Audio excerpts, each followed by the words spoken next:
berkata, jangan takut, kau beriku kemenangan. Kaulah Tuhan yang berjanji, tak sekalipun kau ingkari kesetiaanmu. Sungguh terbukti di sepanjang hidupku, untuk selamanya ku kan setia melayani, mengasihimu. Tiada Tuhan sepertimu, Yesus. Kau Allahku yang setia.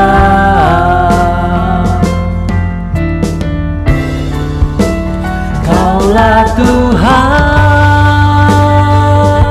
yang berjanji, tak sekalipun kau ingkari kesetiaanmu.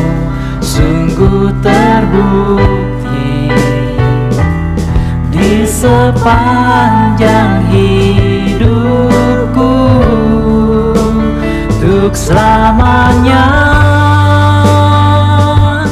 ku kan setia melayani, mengasihimu.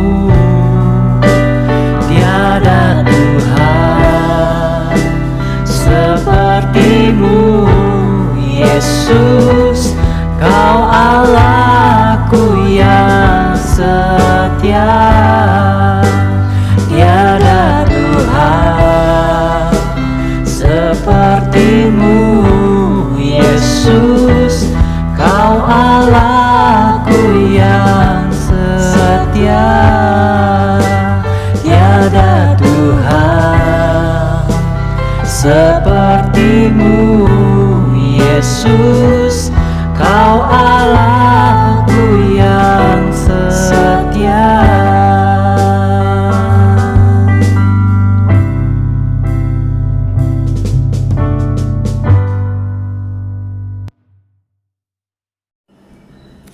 Shalom saudara-saudaraku yang kekasih di dalam Tuhan Yesus Kristus. Puji Tuhan, hari ini Minggu 29 September 2024. Kita masih diberi kesempatan hidup, puji Tuhan. Dan juga selamat ulang tahun kepada saudara-saudaraku yang ditambahkan usianya oleh Tuhan. Doa saya semoga saudara sehat rohani, sehat jasmani, apa yang saudara kerjakan berhasil, demi nama Tuhan dipermuliakan. Amin. Hari ini kita akan membahas Kisah Para Rasul 21. Mari kita berdoa mohon berkat Tuhan. Tuhan Yesus yang baik, terima kasih untuk pimpinan Tuhan sepanjang minggu yang lalu. Tuhan sangat setia, sabar, luar biasa. Mohon ampun buat semua dosa salah kami. Mohon kemampuan mengampuni orang yang bersalah kepada kami. Bapa, hari ini kami mau mempelajari firman-Mu dari Kisah Para Rasul 21. Mohon berkat Tuhan agar kami mengerti dan dapat melakukan dalam hidup sehari-hari. Betapa kerinduan kami untuk menjadi pelaku firman, hidup menyenangkan hati Tuhan. Kami minta dalam nama Tuhan Yesus. Amin. Saudaraku, mari kita buka Alkitab kita dari Kisah Para Rasul 21 sambil mendengarkan dengan seksama Alkitab bersuara. Tuhan Yesus memberkati. Sesudah perpisahan yang berat itu, bertolaklah kami dan langsung berlayar menuju Kos. Keesokan harinya sampailah kami di Rodos, dan dari situ kami ke Patar. Di Patara kami mendapat kapal yang hendak menyeberang ke Fenisia. Kami naik kapal itu lalu bertolak. Kemudian tampak Siprus di sebelah kiri tetapi kami melewatinya dan menuju ke Syria. Akhirnya tibalah kami di Tirus, sebab muatan kapal harus dibongkar di kota itu. Di situ kami mengunjungi murid-murid dan tinggal di situ 7 hari lamanya. Oleh bisikan roh, murid-murid itu menasihati Paulus supaya ia jangan pergi ke Yerusalem. Tetapi setelah lewat waktunya, kami berangkat meneruskan perjalanan kami. Murid-murid semua dengan istri dan anak-anak mereka mengantar kami sampai keluar kota. Dan di tepi pantai kami berlutut dan berdoa. Sesudah minta diri, kami naik ke kapal dan mereka pulang ke rumah. Dari Tirus kami tiba di Ptolemais dan di situ berakhirlah pelayaran kami. Kami memberi salam kepada saudara-saudara dan tinggal 1 hari di antara mereka. Pada keesokan harinya kami berangkat dari situ dan tiba di Kaisarea. Kami masuk ke rumah Filipus, pemberita Injil itu, yaitu satu dari ke-7 orang yang dipilih di Yerusalem, dan kami tinggal di rumahnya. Filipus mempunyai 4 anak darah yang beroleh karunia untuk bernubuat. Setelah beberapa hari kami tinggal di situ, datanglah dari Yudea seorang nabi bernama Agabus. Ia datang pada kami, lalu mengambil ikat pinggang Paulus. Sambil mengikat kaki dan tangannya sendiri, ia berkata, "Demikianlah kata Roh Kudus. Beginilah orang yang empunya ikat pinggang ini akan diikat oleh orang-orang Yahudi di Yerusalem dan diserahkan ke dalam tangan bangsa-bangsa lain." Mendengar itu kami bersama-sama dengan murid-murid di tempat itu meminta supaya Paulus jangan pergi ke Yerusalem. Tetapi Paulus menjawab, "Mengapa kamu menangis? Dan dengan jalan demikian mau menghancurkan hatiku? Sebab aku ini rela bukan saja untuk diikat, tetapi juga untuk mati di Yerusalem oleh karena nama Tuhan Yesus." Karena ia tidak mau menerima nasihat kami menyerah dan berkata, "Jadilah kehendak Tuhan." Sesudah beberapa hari lamanya tinggal di Kaisarea, berkemaslah kami, lalu berangkat ke Yerusalem. Bersama-sama dengan kami turut juga beberapa murid dari Kaisarea. Mereka membawa kami ke rumah seorang yang bernama Manason. Ia dari Siprus dan sudah lama menjadi murid. Kami akan menumpang di rumahnya. Ketika kami tiba di Yerusalem, semua saudara menyambut kami dengan suka hati. Pada keesokan harinya, pergilah Paulus bersama-sama dengan kami mengunjungi Yakobus. Semua penatua telah hadir di situ. Paulus memberi salam kepada mereka, lalu menceritakan dengan terperinci apa yang dilakukan Allah di antara bangsa-bangsa lain oleh pelayanannya. Mendengar itu mereka memuliakan Allah. Lalu mereka berkata kepada Paulus, "Saudara, lihatlah, beribu-ribu orang Yahudi telah menjadi percaya, dan mereka semua rajin memelihara hukum Taurat. Tetapi mereka mendengar tentang engkau, bahwa engkau mengajar semua orang Yahudi yang tinggal di antara bangsa-bangsa lain untuk melepaskan hukum Musa. Sebab engkau mengatakan supaya mereka jangan menyunatkan anak-anaknya dan jangan hidup menurut adat istiadat kita. Jadi bagaimana sekarang? Tentu mereka akan mendengar bahwa engkau telah datang kemari. Sebab itu, lakukanlah apa yang kami katakan ini. Di antara kami, ada 4 orang yang bernazar. Bawalah mereka bersama-sama dengan engkau. Lakukanlah pentahiran dirimu bersama-sama dengan mereka. Dan tanggunglah biaya mereka sehingga mereka dapat mencukurkan rambutnya. Maka semua orang akan tahu bahwa segala kabar yang mereka dengar tentang engkau sama sekali tidak benar, melainkan bahwa engkau tetap memelihara hukum Taurat. Tetapi mengenai bangsa-bangsa lain yang telah menjadi percaya, sudah kami tuliskan keputusan-keputusan kami, yaitu bahwa mereka harus menjauhkan diri dari makanan yang dipersembahkan kepada berhala, dari darah, dari daging binatang yang mati dicekik, dan dari percabulan.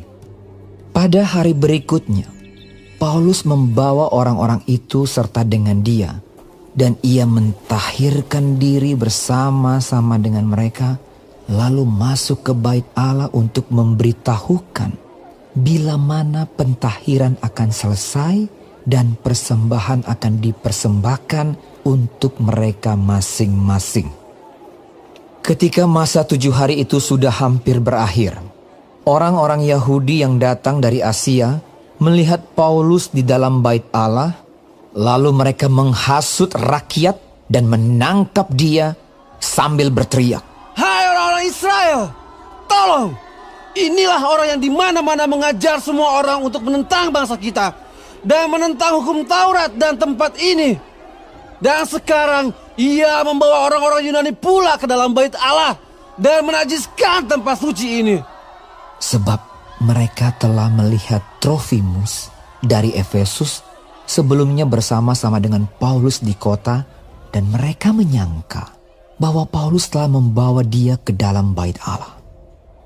Maka gemparlah seluruh kota, dan rakyat datang berkerumun, lalu menangkap Paulus dan menyeretnya keluar dari bait Allah, dan seketika itu juga semua pintu gerbang bait Allah itu ditutup.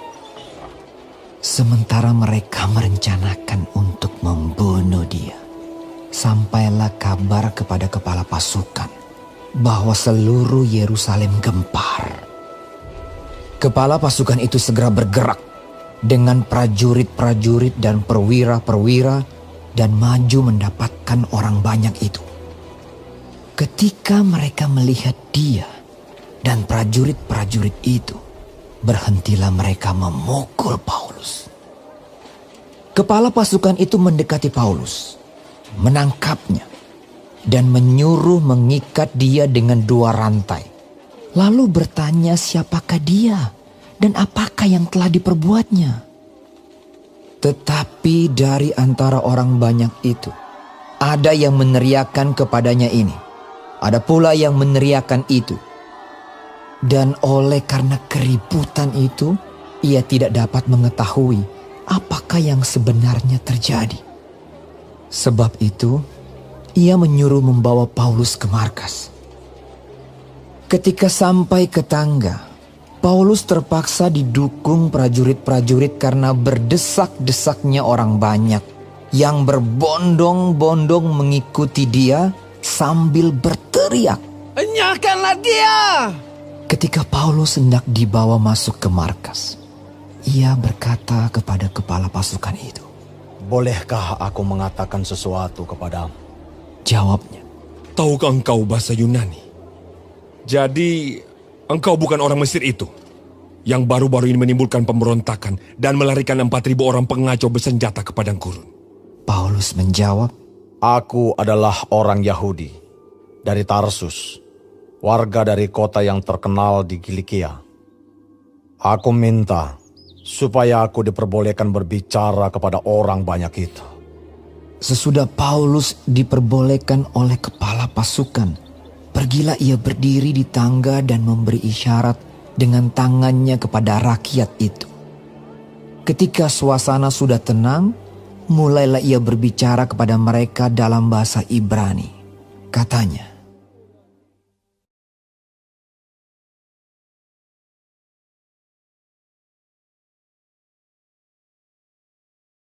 Saudara, kitab Kisah Para Rasul 21 terdiri dari 4 perikop. Yang pertama, Paulus di Tirus dan di Kaisaria.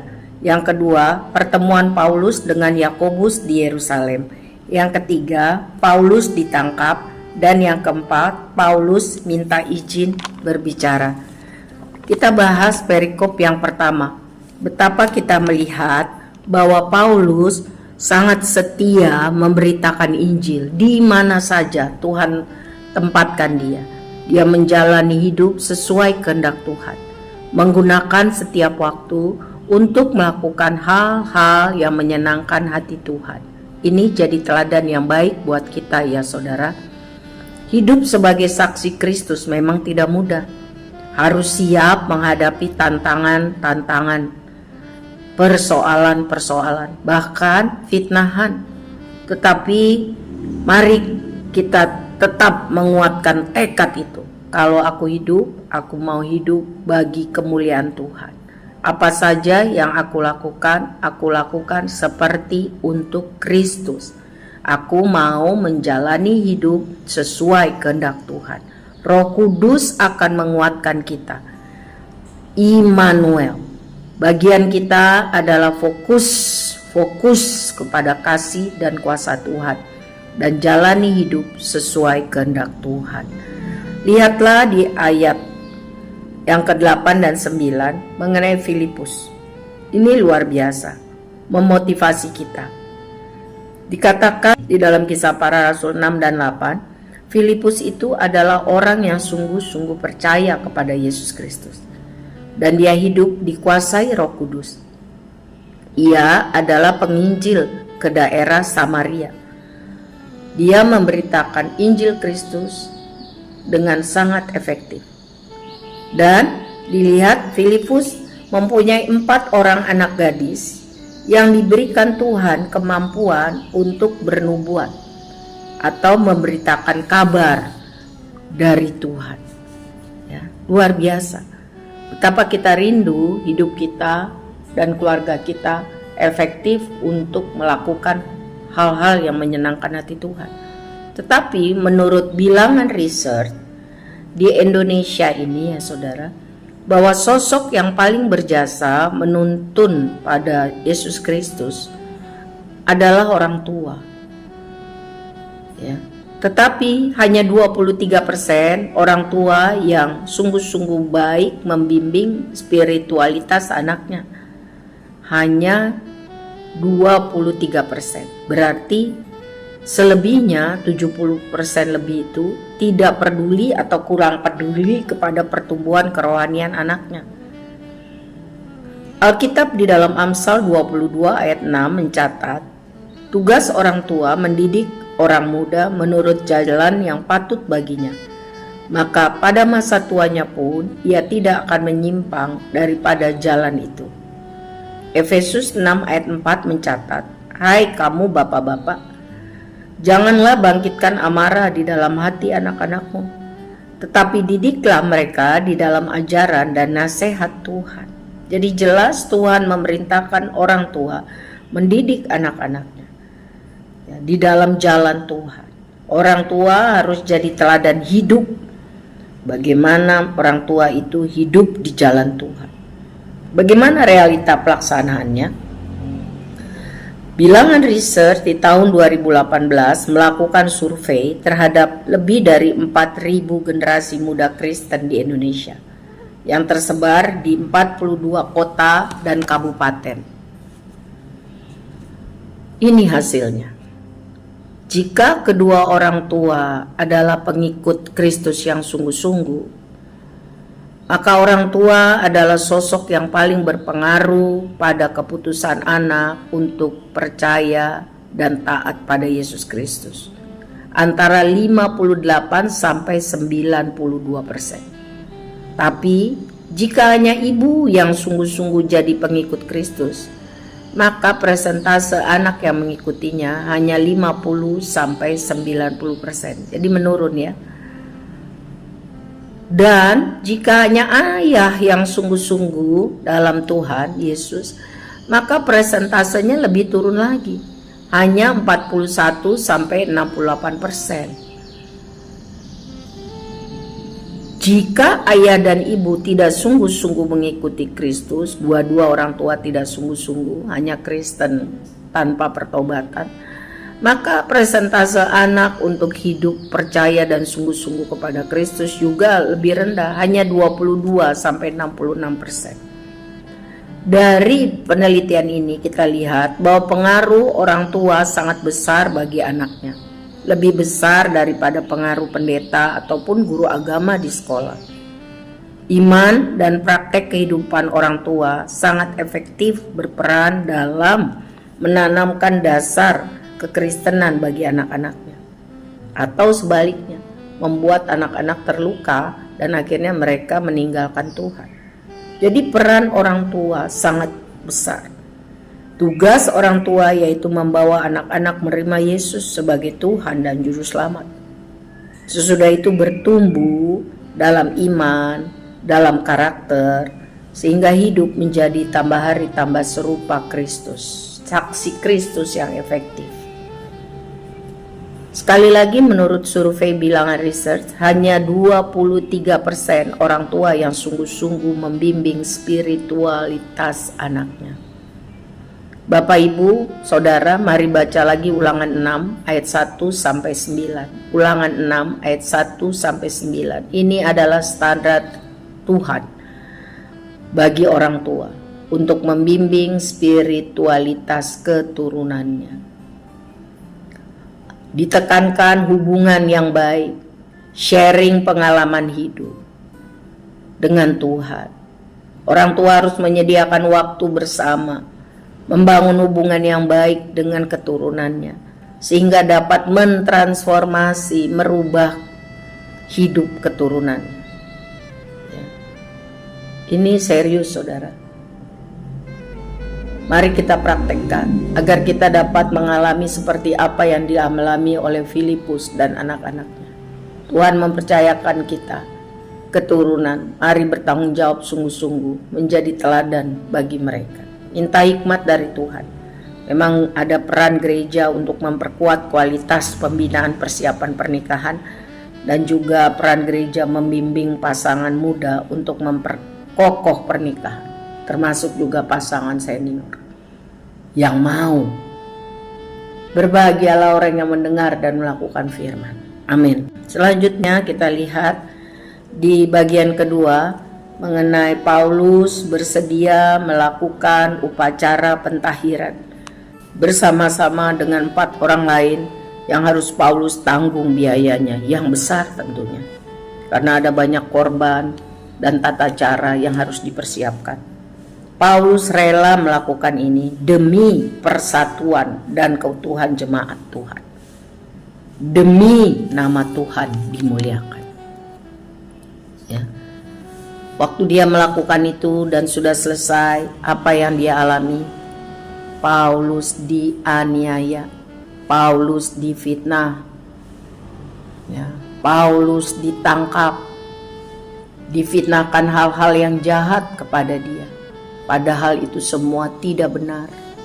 Ya. Lihat, tapi Tuhan tetap menyertai Paulus karena belum akhir ceritanya. Dia harus dibawa ke Roma dan jadi saksi Kristus di sana. Ya. Perwira Romawi mengamankan dia.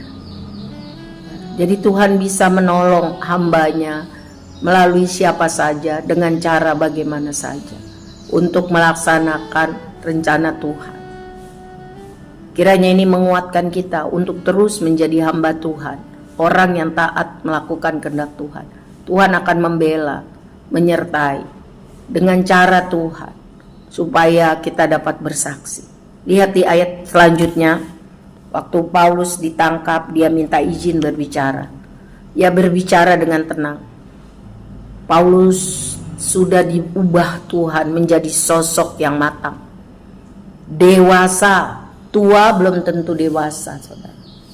Dewasa berarti tidak seperti kanak-kanak lagi, dapat menguasai diri, lebih berpengalaman. Ia tidak marah-marah karena sudah difitnah.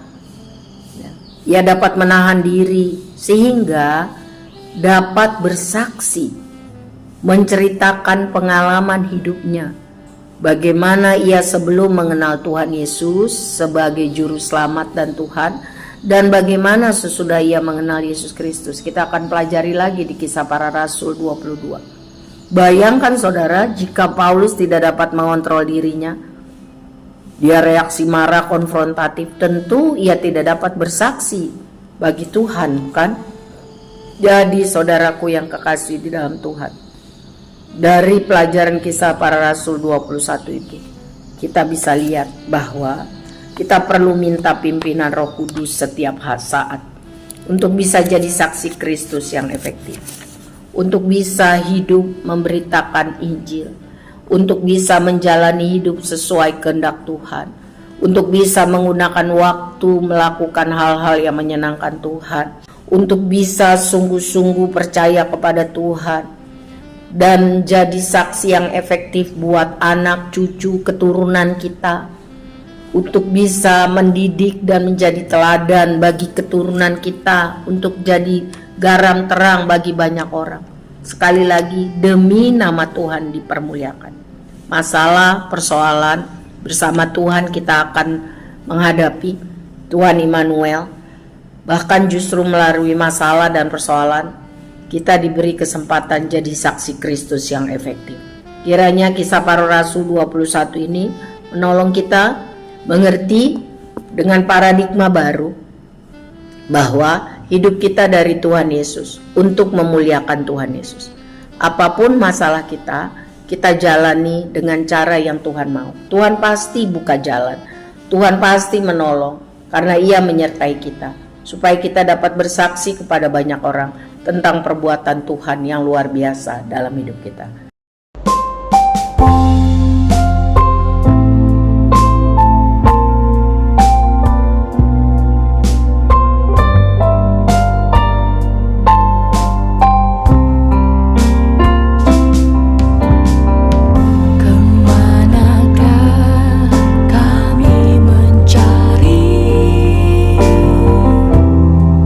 Kasih sejati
Mari kita berdoa. Bapa yang baik, terima kasih untuk kasih setiamu sampai hari ini.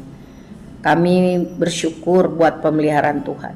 Kami rindu menjadi pelaku firman seperti yang kami baca di Kisah Para Rasul 21 ini. Tuhan, tolong kami setia menjadi orang-orang yang mempermuliakan Tuhan.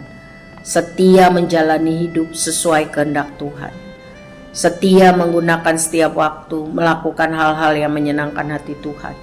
Dimampukan menjadi teladan yang efektif bagi keturunan kami, agar kami dan seluruh keluarga kami hidup melayani menyenangkan hati Tuhan.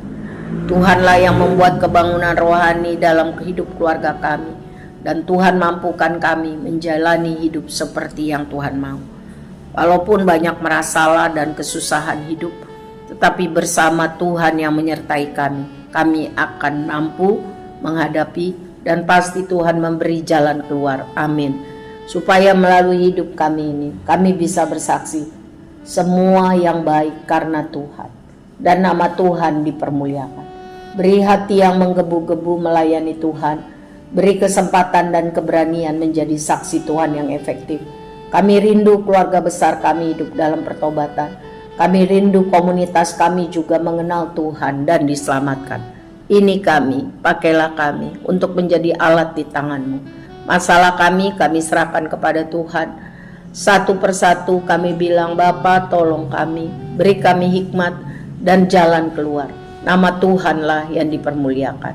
Mohon berkat Tuhan untuk anak-anak sekolah minggu, sehingga mereka cinta Tuhan sungguh-sungguh.